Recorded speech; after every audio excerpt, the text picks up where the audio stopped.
എല്ലാവർക്കും അൻലാസ് ഫ്ലേവേഴ്സിലേക്ക് സ്വാഗതം. എല്ലാവർക്കും സുഖമെന്ന് കരുതുന്നു. ഇവിടെ ഇപ്പം നല്ല ചൂട് കാലാവസ്ഥയാണ്. അപ്പോഴാണ് നമ്മുടെ ഒരു നൊസ്റ്റാൾജിക് ആയിട്ടുള്ള ഒരു മസാല ബിസ്ക്കറ്റ് കഴിക്കാനൊക്കെ ഒരു തോന്നിയത്.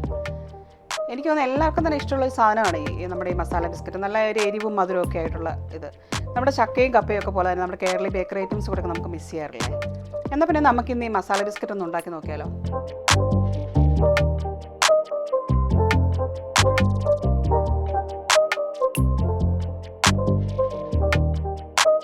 ഇനി നമുക്ക് നമ്മുടെ ഇൻഗ്രീഡിയൻസിലേക്ക് കിടക്കാം. 2 കപ്പ് ഓൾ പർപ്പസ് ഫ്ലോർ, ഞാൻ ഒരു ചെറിയ ടേബിൾ സ്പൂൺ ബേക്കിംഗ് സോഡ ഇട്ട് മിക്സ് ചെയ്ത് വെച്ചിരിക്കുന്നതാണിത്. ഒരു 1/4 കപ്പ് ബട്ടർ റൂം ടെമ്പറേച്ചറിലാക്കിയത്, ചെറിയ ജീരകം ഒരു ചെറിയ ടീസ്പൂൺ, എള്ള് 2 ടേബിൾ സ്പൂൺ, ഇഞ്ചി ഒരു ചെറിയ കഷ്ണം, അതുപോലെ 5 കഷ്ണം വെളുത്തുള്ളി, ഒരു 2 പച്ചമുളക്, 3 കൂടി കൊത്തി അരിഞ്ഞ് വെച്ചിരിക്കുന്നതാണ്. അത് നിങ്ങൾക്ക് ക്രഷ് ചെയ്തെടുത്താലും മതി.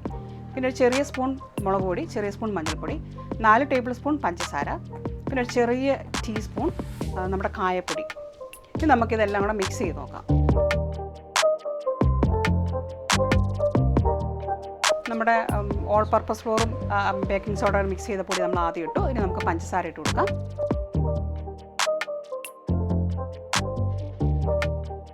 അതിനുശേഷം നമ്മുടെ ഇഞ്ചി, വെളുത്തുള്ളി, പച്ചമുളക് പൊടിച്ചത്, ജീരകം, എള്ള്, മുളക് പൊടി, മഞ്ഞൾപ്പൊടി, പിന്നെ ചെറിയ നുള്ള ഉപ്പും കൂടെ നമ്മൾ ചേർക്കുന്നുണ്ട് ടേസ്റ്റിന് വേണ്ടിയിട്ട്. പിന്നെ നമ്മുടെ കായപ്പൊടി,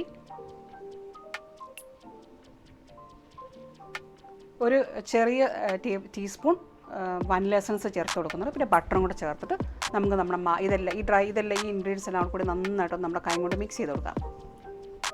അപ്പോൾ തന്നെ നമുക്ക് കാണാം ഒരു ബ്രെഡ് ക്രംസിൻ്റെ ഒക്കെ ഫോമിലോട്ട് നമ്മുടെ ബട്ടറൊക്കെ നന്നായിട്ട് ആ മാവിലേക്കൊക്കെ മിക്സ് ചെയ്ത് എല്ലാം കൂടെ കൂടിയിട്ട് നന്നായിട്ട് ചേർന്ന് വരുന്നുണ്ട്. ഇപ്പം ഇനി നമുക്കിതിനെ നമുക്കിത് കുഴച്ചെടുക്കാനായിട്ട് ആവശ്യമായിട്ടുള്ള തൈരാണ് ഞാൻ ചേർത്തിരിക്കുന്നത്. പാലിന് പകരം പാൽ വേണമെങ്കിലും ചേർക്കാം. എനിക്കത് കൂടുതൽ ടേസ്റ്റി ആയിട്ടുള്ള തൈരാണ്. മിക്കവാറും ഒരു 2 ടേബിൾ സ്പൂൺ തൈരും കൂടെ ചേർത്ത് നമ്മുടെ മാവ് നമുക്ക് നന്നായിട്ട് നമ്മൾ ചപ്പാത്തിക്ക് കുഴയ്ക്കുന്ന അതേ പരുവത്തിൽ കുഴച്ചെടുക്കാം. ഇനി ഇത് കുഴച്ചെടുത്തതിന് ശേഷം കുറച്ച് ടൈറ്റ് ആയിരിക്കണം. മാവത്തിൽ ലൂസായി കഴിഞ്ഞാൽ നമുക്കത് കട്ട് ചെയ്യാനൊക്കെ പ്രയാസം വരും. ഇതിനുശേഷം നമുക്ക് നമ്മുടെ ഫ്രിഡ്ജിൽ ഒരു 20 മിനിറ്റെങ്കിലും ഒന്ന് സെറ്റ് ചെയ്യാൻ വേണ്ടിയിട്ട് നമ്മുടെ മാവ് അടച്ച് ഫ്രിഡ്ജിൽ വെക്കണം. അത് കഴിഞ്ഞിട്ട് ഫ്രിഡ്ജിൽ നിന്ന് എടുത്തിട്ട് നമ്മൾ ഇതുപോലെ തന്നെ നമ്മുടെ ചപ്പാത്തി പലകയിൽ ഒരു ശകലം പൊടിയൊക്കെ തൂവി ഒന്ന് പരത്തി, നമ്മുടെ ബിസ്ക്കറ്റിൻ്റെയൊക്കെ കനമൊക്കെ നമുക്കറിയാലോ, ആ ഒരു പരുവത്തിൽ നമ്മളിത് മുറിച്ചെടുത്തിട്ട് നമ്മൾ ബേക്കിംഗ് ട്രേയിൽ ഇതുപോലെ ഒന്നൊന്നും മുട്ടാതെ വെക്കണം. അല്ലെങ്കിൽ ഇത് കുറച്ച് പൊങ്ങി വരും നമ്മൾ ബേക്കിംഗ് സോഡയൊക്കെ ഇട്ടിരിക്കുന്നതുകൊണ്ട്. അപ്പോൾ അതിലേക്ക് ഞാനിത് നമുക്ക് അതിൻ്റെ ഒരു ഫിനിഷിങ് കിട്ടാൻ വേണ്ടിയിട്ട് ഒരു എഗ് വാഷൊക്കെ കൊടുക്കുന്നുണ്ട്. എഗ് വാഷിന് പ്രത്യേകിച്ചൊന്നുമില്ല, നമ്മളൊരു മുട്ട നന്നായിട്ട് അടിച്ചെടുത്തിട്ട് അത് ഒരു ബ്രഷും കൊണ്ട് നന്നായിട്ട് ഇതിൻ്റെ മുകളിലൊന്ന് തൂത്ത് കൊടുത്താൽ മതി. അപ്പോൾ ഈ സമയത്തിനുള്ളിൽ നമ്മുടെ ഓവൻ പ്രീഹീറ്റ് ചെയ്തിടാൻ മറക്കരുത്. ഒരു 10 മിനിറ്റെങ്കിലും മിനിമം നമ്മൾ പ്രീഹീറ്റ് ചെയ്തിടണം. ഇതിലൊരു 180 ഡിഗ്രിയിൽ നമുക്കൊരു 20 മിനിറ്റ് 15 to 20 മിനിറ്റ്സ് ആകുമ്പോഴത്തേക്കും നമ്മുടെ ബിസ്ക്കറ്റ് റെഡിയാകും. ഇപ്പോൾ കണ്ടില്ലേ, നല്ല ഭംഗിയുള്ള നമ്മുടെ നാട്ടിലൊക്കെ നമുക്ക് മിസ് ചെയ്തുകൊണ്ടിരുന്ന നമ്മുടെ മസാല ബിസ്ക്കറ്റ് അഥവാ മസാല കുക്കീസ് റെഡി ആയിട്ടുണ്ട്.